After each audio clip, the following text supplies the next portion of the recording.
मंत्रिमंडळाचा पोर्टफोलिओच दिलं नाही तर उपमुख्यमंत्री हे मंत्रीच असतात. ते नावाचे उपमुख्यमंत्री असतात, नावाचे उपमुख्यमंत्री असतात, त्यालाही मंत्रीच म्हणतात. आणि म्हणून मी तुम्हाला सांगतो की आखरी मी जे तुम्हाला कारण सांगितलं की जनतेतून आलं असतं तर यांना जनतेची भीती असती.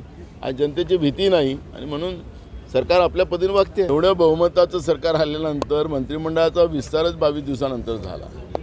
आता पोर्टफोलिओला किती दिवस लागतात ते मला माहिती नाही. त्यामुळे हा गोंधळच महाराष्ट्राच्या मंत्रिमंडळात चाललेला आहे आणि ती जनता बघते. गोसेखुर्द प्रकल्पाचे प्रश्न फार भयानक आहे. CSR वाढतं कारण की 4 पिढ्या संपल्या, गोसेखुर्द पूर्ण व्हायला लागल्या, अजूनही गोसेखुर्द पूर्ण झालेलं नाही. आणि म्हणून आम्ही सरकारला वारंवार सांगितलं होतं. मी विधानसभा अध्यक्ष असताना सरकारला त्यावेळेस सूचना केलेल्या होत्या की ज्याप्रमाणे तुमच्या सगळ्या गोष्टीचा CSR वाढतो, मग शेतकऱ्यांच्या जमिनीचा CSR त्यांच्या किमती वाढतात, त्याप्रमाणे त्यांना मोबदला मिळाला पाहिजे.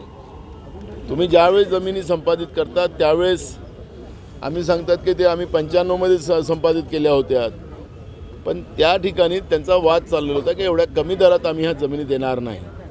आणि मग त्यांच्या मुलांनाही सुद्धा नोकरी देण्याचं आमिष त्या काळामध्ये दिलेलं होतं. सरकारला जमिनीचा योग्य मोबदला दिला पाहिजे आणि दुसरं सरकारने त्यांच्या अपत्यांना नोकरी दिली पाहिजे, कारण की तो त्यांचा अधिकार आहे. त्यांचा पूर्ण संसार, त्यांची घरं आणि पुनर्वसनाच्या बाबतची अजूनही योग्य पुनर्वसन लोकांचं झालेलं नाही. त्या पद्धतीची भूमिका लोकांची आहे. कालच गोसेखुर्दमध्ये महिलांनी त्या ठिकाणी पाण्यामध्ये उतरून दिवस आणि रात्रभर त्या पाण्यामध्ये राहिल्या, पण सरकारचं लक्ष वेधण्याचा त्यांनी प्रयत्न केला, पण सरकारला त्याचं घेणं देणं नाही.